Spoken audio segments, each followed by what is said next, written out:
눈물 없는 인생을 만나 본 적이 있으십니까? 이 세상에는 누구도 눈물 한 번 흘리지 않고 살아가는 그런 사람이 없다는 것입니다. 또 이 세상 어느 곳에도 눈물이 없는 곳이 없습니다. 이곳을 피하여 저곳으로 가면 저곳에도 눈물을 흘려야 될 것이고, 저곳을 피하여서 또 다른 그곳으로 가도 그곳에 또 다른 눈물을 흘려야 할 우리 인생인 것을 우리가 경험합니다. 아주 옛날 고대 무덤을 발굴할 때 눈물병들이 많이 발견된다고 합니다. 온 가족의 눈물을 모아서 병에 넣어두는 그런 관습들이 옛날에 있었는데, 이렇게 눈물의 세월들을 우리 인생들은 다 시대를 막론하고 살아간다는 것입니다. 그렇게 이제 그 한 사람이 죽을 때 무덤에 무덤에 그 눈물병을 함께 넣어서 장사 지낸다고 합니다. 그 일생에 가슴 아픈 사연들과 슬픔들을 함께 가지고 가는 그런 장사를 지낸다는 것입니다. 다윗은 시편 56편 8절의 말씀을 보면은 나의 눈물을 주의 병에 담으소서, 나의 눈물을 주의 병에 담으소서, 이것이 주의 책에 기록되지 아니하였나이까, 그렇게 고백했습니다. 주님, 내 눈물을 아시지 않습니까? 이 눈물을 기억하옵소서. 당신의 그 눈물의 병에 내 눈물을 담으셔서 내 인생을 기억하시고 구원하소서. 그 고백입니다. 다윗은 참 고난의 삶을 많이 살았습니다. 그래서 침상을 내 눈물로 적신다, 그런 고백도 했습니다. 이스라엘 백성들도 이렇게 눈물의 인생을 소중히 여기면서 살았던 것입니다. 오늘 나사로 이 사건을 보할 때도 우리 인생은 고통과 슬픔의 눈물이 바다를 이룰 수밖에 없는 그러한 죽음에 직면해서 그렇게 살 수밖에 없는 절망적인 인생을 말해주고 있습니다. 그렇지만 우리의 슬픔의 눈물이 바다를 이룰 정도의 그 많은 눈물이라 할지라도 비록 그것이 절망에서 나오는 눈물이 아니고 믿음을 표현할 수 있는, 사랑을 표현할 수 있는 그런 눈물이라면은 그 눈물이 우리를 망하게 하는 것이 아니고 우리 인생을 역전시킬 수 있다는 것입니다. 똑같이 울면서 살아갑니다. 그런데 어떤 눈물은 그 인생을 피폐하게 만들고, 그런 어떤 눈물들은 그 인생을 참으로 아름답게 향기롭게 하는 그것이 될 수 있다는 것입니다. 오늘 이 나사로의 부활 사건은 여러 사람들의 눈물들이 있었습니다. 근데 그 눈물들이 그냥 절망에서 나오는 눈물이 아니었습니다. 인생의 역전, 나사로의 인생을 역전시키는 그런 눈물이 되었습니다. 특히 그 가운데는 예수님의 눈물이 그 역전의 중심에 이렇게 있습니다. 나사로가 죽었습니다. 나사로의 죽음을 애도하는 사람들이 슬피 울면서 많이 모였습니다. 사실 이 나사로는 죽지 않을 수도 있는 사람이었습니다. 그런데 죽었습니다. 예수님은 나사로를 우리 친구 나사로, 그를 깨우러 가자, 그렇게 표현했습니다. 그럴 정도로 그를 사랑했고, 주변의 많은 사람들이 예수님은 나사로를 사랑했다고 그렇게 인정했습니다. 그 나사로가 죽을 병에 이르자 그 누이들이 사람들을 예수님께 보냈습니다. 빨리 와서 오빠를 고쳐주십시오, 청한 것입니다. 왜냐하면 예수님은 어떤 일을 행하시는지, 그분이 못하실 일들이 없다는 것을 알았고, 또 그분으로 인하여서 오빠는 결코 죽지 아니할 것이라는 믿음이 있었기 때문에 청했던 것입니다. 그런데 나사로가 점점 죽어가면서도 불구하고 예수님은 오시지 않았고, 마르다와 마리아의 마음은 어떻겠습니까? 또 그리고 그 나사로의 마음은 어떻겠습니까? 죽음을 맞이하는, 정말 점점 실망하면서 기다려도 오지 아니하는 그 예수님을 기다리며 죽을 수밖에 없었던 그 나사로, 그의 삶을 우리는 생각할 수 있습니다. 예수님은 사실 어떤 사역보다도 우선해서 나사로를 위해서, 나사로의 병을 고치기 위해서 오셔야만 했습니다. 나사로를 위해서 예수님은 오셔야만 했습니다. 사역도 좋지만 그의 병을 고쳐주는 것은 참으로 귀한 일입니다. 그런데 그렇게 하지 않으셨다는 것입니다. 앞에 예수님의 말씀으로는 하나님의 영광을 위해서 내가 지금 가지 않겠다, 더 지체하겠다. 그리고 예수님은 하나님께서 예수님으로 하여금 영광 받도록 하시게 하려고, 당신이 영광 받으시도록 나는 나사로에게 가지 않겠다, 그렇게 말씀하셨습니다. 그리고 나서 나사로가 죽을 때까지 기다렸다가 나사로가 죽자 베다니로 이제 가셨던 것입니다. 삶이 힘들어지면 잘 소통되던 모든 관계들이 막히게 됩니다.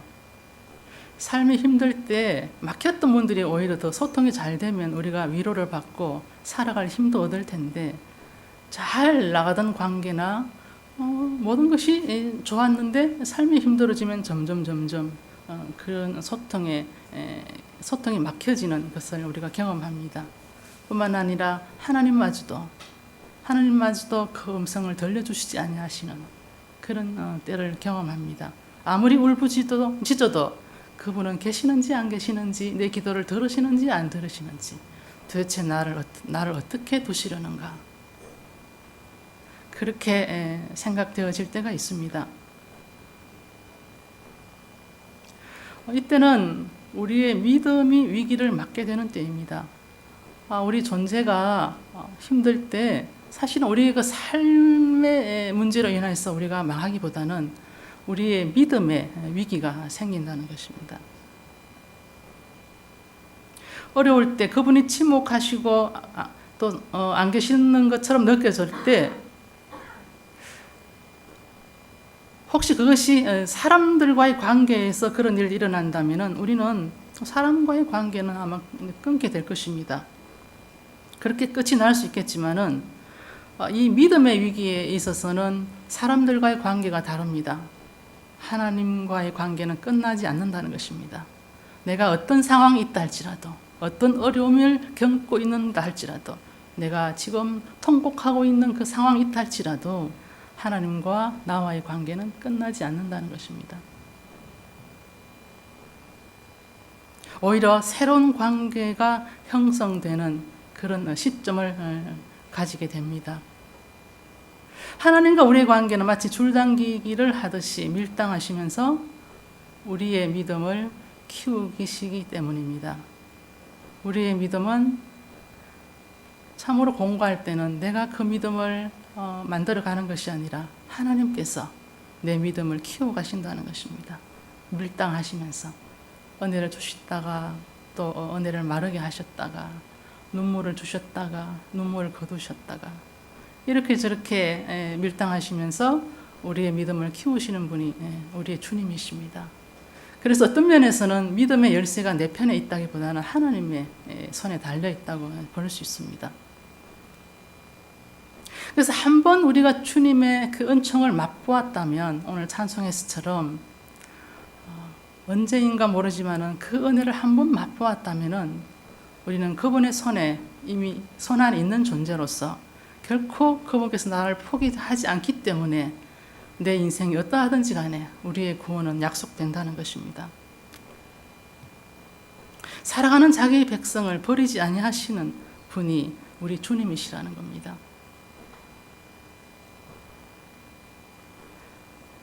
나사로가 죽었고 죽은 지 나흘이나 되었고 모든 사람들이 이제 끝났다고 포기한 그런 상황에 예수님은 이제야 베다니로 오셨습니다. 예수님이 가셔서 마르다를 만나셨고 마르다에게 마리아를 부르십니다. 그래서 마르다가 마리아에게 선생님이 오셔서 너를 부르신다, 그렇게 이제 말합니다. 그때 마르다의 그 음성을 듣고 30절, 31절의 말씀을 보면은 예수님께로 달려가게 됩니다. 같이 한번 읽어보겠습니다.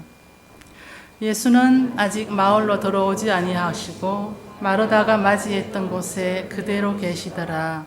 마리아와 함께 집에 있어 위로하던 유대인들은 그가 급히 일어나 나가는 것을 보고 곡하러 무덤에 가는 줄로 생각하고 따라가더니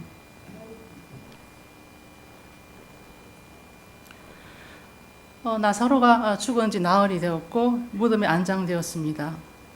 예수님이 이 베다니에 오셔서 동굴 밖에서 마리아를 기다리고 계십니다. 사실은 예수님은 마리아를 위로하러 오신 것이 아니라는 겁니다. 마리아를 위로하러 이곳에 오셨다면 울고 있는 마리아의 집, 또 위로하고 있는 유대인들이 함께 있는 그 집으로 찾아가셔야만 했습니다. 근데 예수님은 동굴 밖에서 마르다와 마리아를 만나고자 하셨습니다. 왜냐하면 울고 있는 그들을 위로하기보다 나사로를 살리기 위해서 오셨기 때문에 그렇습니다. 그럼에도 불구하고 어쨌든 마리아는 쏜살같이 동굴 밖으로 달려가서 예수님을 만나게 됩니다. 그녀가 달려가는 그 마음은 어떤 마음일까? 주님, 지금이라도 오셨으니 오빠를 살려주십시오. 그런 마음으로 달려가지 않았다는 것입니다. 내가 이제 주님을 만나면은 왜 일이 이렇게 벌어졌는지를 내가 물어야 되겠다. 왜 문제가 생겼고 이 문제는 왜 이렇게 되었는지, 왜 해결되지 않고 지금 이 시점, 이 상황으로 우리 오빠는 죽어야만 했는지, 오빠는 왜 이렇게 되어야만 했는가. 이 일에 대해서 내가 주님께 물어야 되겠다. 그런 마음으로 달려가는 것입니다. 원망하고 따지고 싶어서 주님을 찾아가는 것입니다. 주께서 여기 계셨더라면 내 오라버니가 죽지 아니하였겠나이다. 마르다도 그렇게 반응했습니다. 주께서 여기 계셨더라면 내 오라버니가 죽지 아니하였겠나이다. 유대인들도 그렇게 고백했습니다. 저 사람이 여기 베다니에 있었다면 나사로가 결코 죽지 않았을 것이다. 맹인도 고쳐주지 아니하였느냐. 그렇게 원망했습니다. 주께서 이 베다니에 여기에 계셨더라면 우리 오빠는 죽지 않았을 것이다. 주님이 여기 계셨더라면 그 일이 일어나지 않았을 것이다. 주님이 여기 계셨더라면, 주님이 여기 계신다면 결코 이런 일은 일어날 수는 없는 것이다. 이런 것이 우리의 반응이라는 것입니다. 주님이 안 계시기 때문에 지금 이 상황이 벌어지는 것이고, 주님이 안 계시기 때문에 내가 이렇게 힘든 것이고, 주님이 나를 안 돌봐 주시기 때문에 이 모든 사람들이 고통스러운 것이다. 이렇게 우리는 생각할 수 있는 것입니다. 그래서 마리아는 슬피 울었습니다. 얼마나 울었던지 그의 눈물 때문에 함께 온 유대인들도 같이 울었다고 합니다. 아마 이 여인이 통곡을 했을 것입니다. 주님을 만나서 기쁘기보다는 주님 때문에 우리 오빠가 죽었습니다. 다시 한번 통곡하는 그런 상황이 되었다는 것입니다. 얼마나 울었던지 유대인들도 울고 더불어 우는 울음바다인 그 자리에 예수님도 함께 우셨습니다. 비통히 여기시고 불쌍히 여기시며 예수님도 눈물을 흘리셨습니다.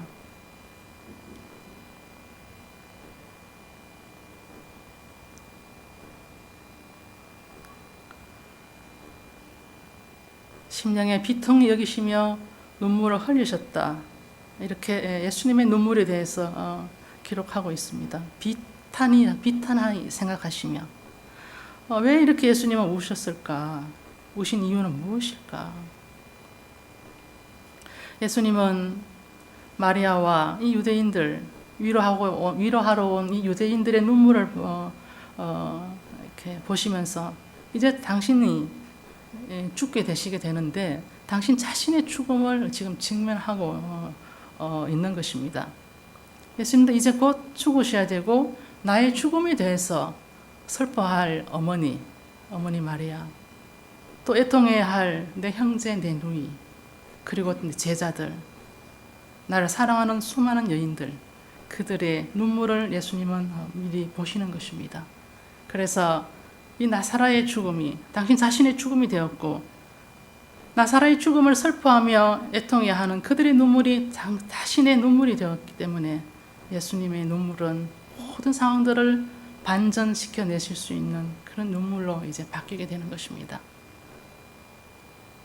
예수님의 눈물이 우리의 눈물과 다른 것은, 우리의 눈물은 그 상황 속에 빠져서 그냥 거기에 살 수밖에 없는 눈물이지만은, 예수님의 눈물은 믿음의 눈물이고 사랑을 표현한 눈물이었기 때문에 모든 상황들을 생명으로 다시 변화시켜 낼 수 있는 그러한 창조의 눈물이 되시는 것입니다. 우리가 눈물을 흘릴 때 예수님의 이 눈물을 기억하며 주님과 같은 그런 눈물이 우리 안에 흘러 나올 수 있도록 해야 합니다. 우리는 문제가 생긴 것이 주님이 돕지 않아서라고 생각합니다. 우리는 내 부족감 때문에, 내 고생하게 되는 어떤 일 때문에, 어떤 관계 때문에 그것이 문제라고 생각합니다.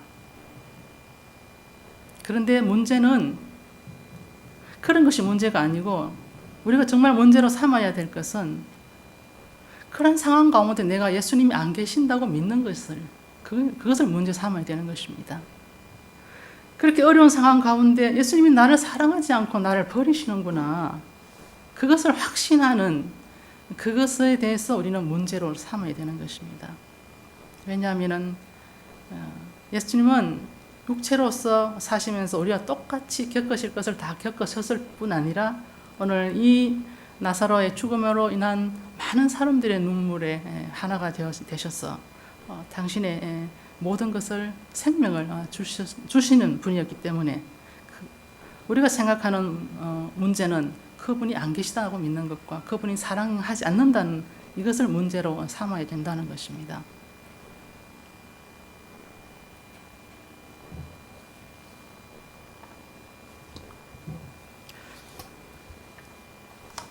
하나님께서 우리가 지금 당장 원하는 것을 이루어 주시지 않을 때가 있습니다. 대부분 그렇습니다. 지금 당장, 지금 원하는 것을 지금 여기서 주시면 참 좋은데 주님께서는 그것을 우리에게 당장 주시지 않습니다. 그것을 당장 우리가 얻지 못함으로 인해서 그 부족감과 우리가 원하는 것을 얻지 못함으로 인해서 그 모든 것을 우리는 무덤으로 만들어 버립니다.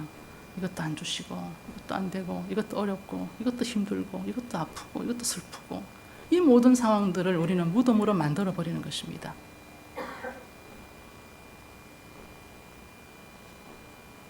어쩌면은 그 모든 것들을 무덤에 가둬두고 주님을 갈망하며 주님을 바라볼 수 있는 그 최악의, 즉 죽음의 상태를 주님께서 기다리시는지도 모르겠습니다. 우리가 육체를 따라 살아가지 못하도록 우리가 원하는 것들을 주시지 않을 때, 그때는 더 큰 믿음을 가지라는 하나님의 메시지라고 생각해야 됩니다. 절망할 것이 아니라 하나님께서 더 큰 믿음을 내게 주시고자 하시는구나, 그렇게 생각해야 되는 것입니다. 무덤은 그 나사로의 무덤은 썩어서 냄새나는, 이제는 더 이상 살아날 수 없는, 소망이 없는 그런 상태의 무덤을 말합니다. 보통 3일 동안에는 장례하지 않고 기다리고 있습니다. 영혼이 3일 아래는 영혼이 돌아올 수 있다고 이제 믿었던 것입니다. 그런데 나흘이 되면은 이제는 어떤 영혼도 돌아올 수 없다, 완전히 떠나갔다, 그렇게 생각합니다. 그래서 이 사람들이 나흘이 되었기 때문에 이제 더 이상 희망이 없는 것입니다. 완전히 소망이 끊어진 그 상태. 그 상태에서 우리는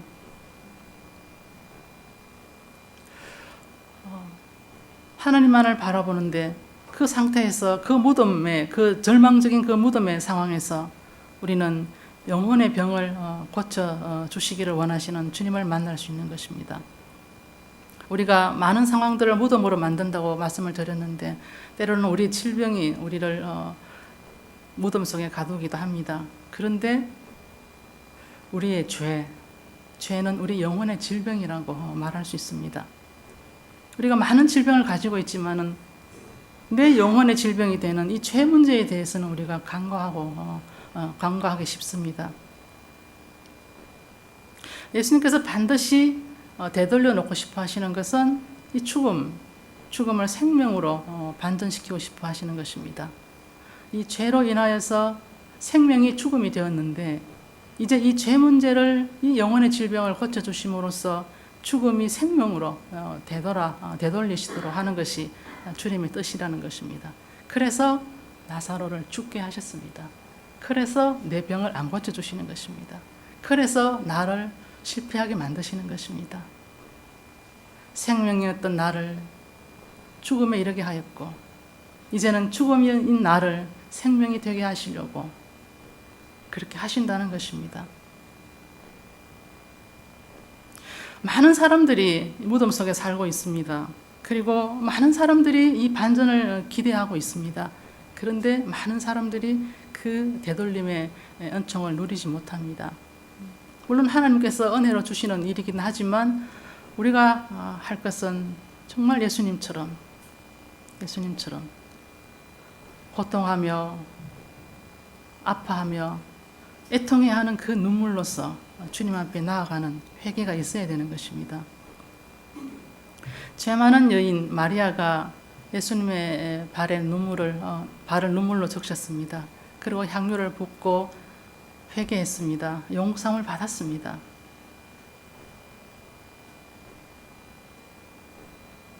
하나님의 구원을 바라는 많은 사람들 가운데 이 여인처럼 예수님의 그 발을 눈물로 적시고 그분의 그 발치에 앉아서 통곡하는, 정말로 마음으로 통곡하는 그러한 진정으로 자신을 내려놓는 회심이 있어야 되는 것입니다. 우리가 보통 회개한다고 할 때 그 문제의 그 심각성은 알지만은 그 문제의 가지치기를 하는 것을 대체로 이제 우리가 합니다. 회개할 때 내가 이 부분에 대해서 내가 달라져야 되겠어. 그렇게 생각하고는 그 부분의 어떤 부분이 되는 것, 가지가 되는 그런 것들을 계속 이렇게 고치려고 합니다. 이것도 고치고, 이것도 바꾸고, 이것도 없애고, 계속 우리는 쉼 없이 거룩한 사람이 되기 위해서 노력을 합니다. 그런데 진정한 회개는 문제의 가지치기를 하는 것보다는 문제의 뿌리를 보는 데 있는 것입니다. 문제의 뿌리를 보는 것. 문제의 뿌리는 그 문제가 어디로부터 나오는지 그 밑바닥을 보는 것을 말합니다.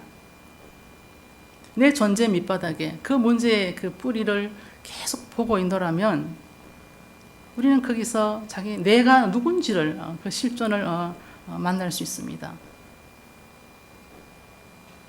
그렇게 되면은 나는 이제는 나 스스로는 이 상황에서 일어날 수 없는 철저하게 죽은 자이구나. 나는 더 이상 소망이 없는 사람이구나. 그런 자신을 만나면서 예수님의 십자가를 생각하게 됩니다. 예수님의 십자가를 바라보고 또 예수님을 찾게 됩니다. 예수님을 찾을 때, 내 전 존재로 그분을 찾고 찾을 때 그분은 나를 만나 주시면서 나를 생명이 되게 하신다는 것입니다. 가지치기로서의 회심을 하지 마시라는 것이 아니고 그것으로서 만족하지 마시라는 것입니다. 적당하게 내 문제의 격가지들만 바라보고 나는 이 문제로부터 자유로워지려고 하시지 말라는 겁니다. 문제의 뿌리를 직면하는 것은 어쩌면 내 평생 동안 그 하나를 붙들고 있어야 될지도 모릅니다. 죽을 때까지 그것이 해결되지 않을 수도 있습니다. 그럼에도 불구하고 주님은 그것이 가능하다고 하셨고 당신 안에서 가능하기 때문에 계속 우리로 하여금 문제의 뿌리를 보도록 초대하신다는 것입니다.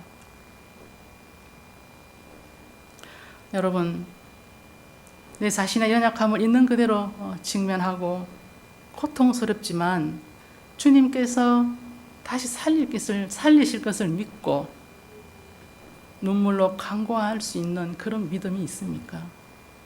아니면은 그런 눈물로서의 간구를 통하여서 반전의 경험이 있습니까?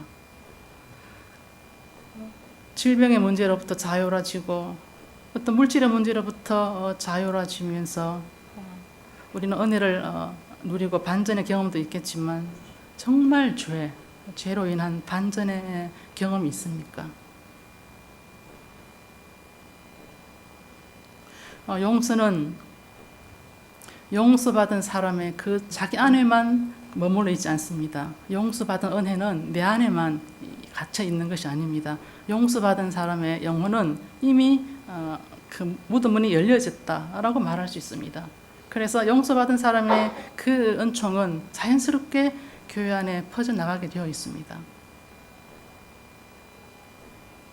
그래서 예수님께서 한 사람이 돌아오기를 원하시는 것입니다. 한 사람이 진정으로 돌아왔을 때 공동체가 살아나기 때문에 주님께서 나 한 사람을 주목하고 계십니다.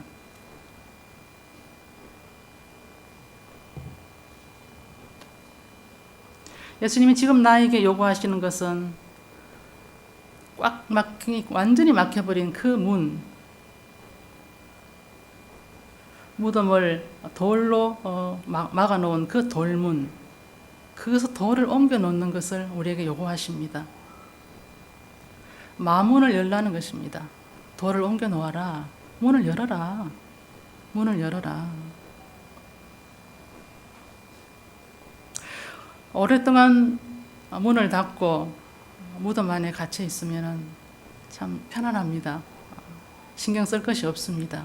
답답하고 좀 냄새도 나고 불편하긴 하지만 또 다른 상처에 대해서는 신경 쓸 것이 없습니다. 그래서 우리는 문을 닫고 혼자 있고 싶어 합니다. 심지어는 주님과도 문을 닫고 나 혼자 있고 싶어 합니다. 무덤 안에서 우리는 평화로워지게 하고 무덤을 천국처럼 생각하며 살고 싶어 합니다. 근데 그 무덤의 문을, 마음의 문을 열 때, 즉 소통의 문을 활짝 열 때 그것이 진짜가 아니었구나. 내가 정말 이해받고 있고 내가 정말 사랑받고 있구나. 그것을 느낄 수 있다는 것입니다. 죄에 대해서 다시 말씀을 드리면은 죄의 성향은 우리가 보통 하나님을 이렇게 밀어내고 하나님을 반대하고 뭐 이런 그죠? 그런 쪽에 죄의 성향을 많이 얘기하는데 그것도 맞지만은 우리가 정말 생각해야 될 것은 사랑을 저항하는 것, 사랑하는 것을 반항하는 것, 반사랑적인 행위가 죄가 되는 것입니다. 그것에 대해서 우리는 별로 심각하게 생각하지 않는다는 것입니다. 반사랑적인 것은 사랑할 필요가 없어. 그리고 우리를 자꾸 유혹합니다. 희생적으로 살 필요가 없지. 남는 게 없잖아. 그리고 사랑하기를 계속 두려워하게 만듭니다. 더불어 살아가지 못하도록 끊임없이 우리의 마음을 두렵게 합니다. 사랑을 저항하게 합니다. 그것은 죄입니다. 닫힌 문이 열리면은 사랑과 믿음이 우리 안에서 분출되어 나오게 됩니다. 그 사랑이, 그 에너지가 분출되어 나오지 않으면은 관계의 문이 닫혀버리면 우리는 시들어버린 풀과 같이 생명으로 살 수 없게 됩니다. 우리가 정말 새롭게 살아가길 원하면 소통의 문을 활짝 열어야 됩니다. 예수님께서 그 무덤의 문에 손을 대시며 이 문을 열지 않겠니? 이 도저히 열 수 없는 이 문을 주님은 열라고 말씀하십니다. 내가 도와주겠다. 어떻게 해요? 나사로야 나오라. 부르신 것입니다. 무덤에서 나사로야 나오라. 그 무덤 안에서 죽은 나사로가 되어서 살지 말고 그 죄의 무덤에서 이제 나오라. 그렇게 우리를 부르십니다. 관계를 파괴하는 상처들에서 나오너라 부르십니다. 불신앙에서 이제 나오너라. 자기 식대로 생각하고 자기 식대로 믿으면서 오류에 빠져 있는 그곳에서 나오라. 우리를 부르십니다. 하나님은 내 존재가 자유롭게 되기를 원하실 뿐 아니라 그리스도인이 세상의 그 세속적인 그런 가치관으로 가득 차 있는 그곳에서부터 나오라고 불러내시는 것입니다. 우리 직장이 그렇다면 주님께서 나사로야 나오라 불러내시는 것입니다. 우리 가정의 어떤 부분이 그러하다면 주님은 그곳에서도 역시 나오라고 부르십니다. 교회는 세상에서 나와야 되고 세상은 온 세상 가운데 불의하고 어두운 세력에서 나와야 되는 것입니다. 이것을 주님께서 바라십니다. 나 한 사람이 마음의 문을 활짝 열었을 때 우리는 온 세상의 문이 열려지고 또 온 세상 가운데 악한 것들을 불러낼 수 있는 그런 믿음의 사람이 되는 것입니다. 나사로가 살아날 줄 믿습니다. 오라버니가 살아날 줄 믿습니다. 어쨌든 연약한 믿음을 마르다가는 고백했습니다. 살아날 줄 믿느냐? 내가 살리겠다. 주님 말씀하셨습니다. 그런데 마르다는 주님 마지막 날에 살리실 줄 믿습니다. 그렇게 고백했습니다. 그럼에도 불구하고 주님은 지금 내가 살리겠다. 지금 내가 너를 생명이 되게 하겠다. 그렇게 말씀하십니다. 우리가 이제 응답하는 것은 주님이 이루실 줄 믿습니다. 그렇게 하시면 됩니다. 주님이 살리실 줄 믿습니다. 그렇게 하시면 됩니다. 주님이 깨끗하게 하실 줄 믿습니다. 주님이 도와주실 줄 믿습니다. 주님이 하실 줄 믿습니다. 주님이 하실 줄 믿습니다. 그 응답만 우리가 하게 되면은 주님께서 우리로 하여금 무덤에서 나오게 하시는 것입니다. 그분의 말씀이 생기가 되시기 때문에 그렇습니다. 히브리서 5장 7절의 말씀을 보겠습니다.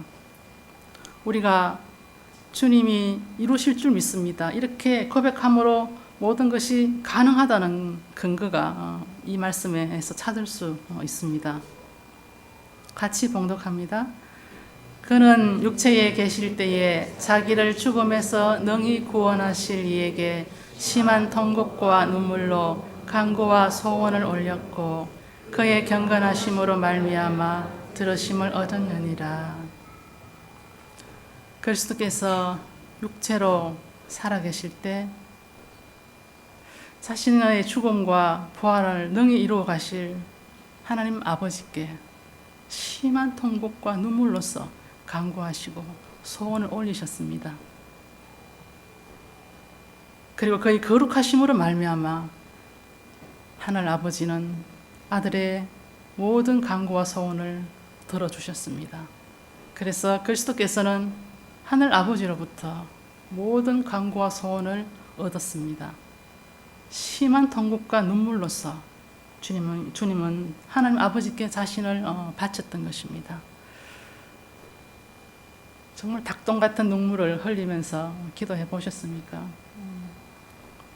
그럼에도 불구하고 여진 나는 무덤에 있다고 생각되어지면은 그것은 우리의 믿음을 더 커지게 하시는 하나님의 뜻이라고 믿을 수 있기를 바랍니다. 만약에 내가 아직도 닭똥 같은 눈물을 흘리기까지 내 죄의 문제나 내 무덤에 갇혀 있는 어떤 부분에 대해서 기도해 보지 못했다면 그렇게 한번 해 보십시오. 하늘 아버지께서 들으시고 우리로 하여금 그것들을 얻을 수 있도록 응답하실 것입니다. 요한계시록 21장 4절과 5절에 이런 말씀이 있습니다. 같이 봉독하십니다. 모든 눈물을 그 눈에서 닦아주시니 다시는 사망이 없고 애통하는 것이나 고가는 것이나 아픈 것이 다시 있지 아니하리니 처음 것들이 다 지나갔음이러라.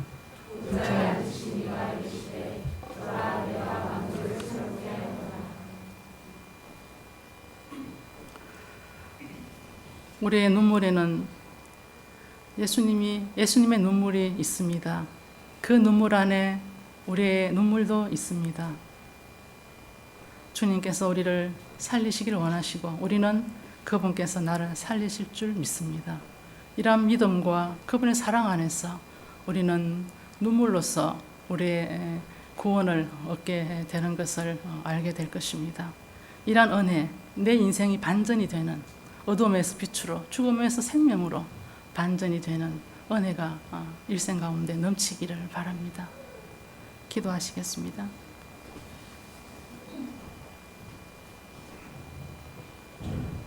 살아계신 하나님 아버지, 주의 살아계심 안에 우리가 살아있고, 주의 사랑하심 안에 우리가 살고 있고, 주의 거룩하심 안에 우리가 빛으로 존재하고 있음을 믿음으로 고백합니다. 하나님 아버지, 우리 자신뿐 아니라 우리가 속하여 있는 모든 삶의 자리와 관계들 가운데 무덤 문이 열리고 나사로가 생명으로 다시 살아나는 그 역사가 있게 하여 주시옵소서. 우리 자신이 생명의 빛이 될 수 있도록 하시고 용서받은 그 은혜를 세상 가운데 흘려갈 수 있도록 우리로 하여금 더욱더 은총을 다하여 주시고 믿음을 다하여 주시기를 원합니다. 사랑이 많으신 예수 그리스도 이름으로 기도하옵나이다. 찬송.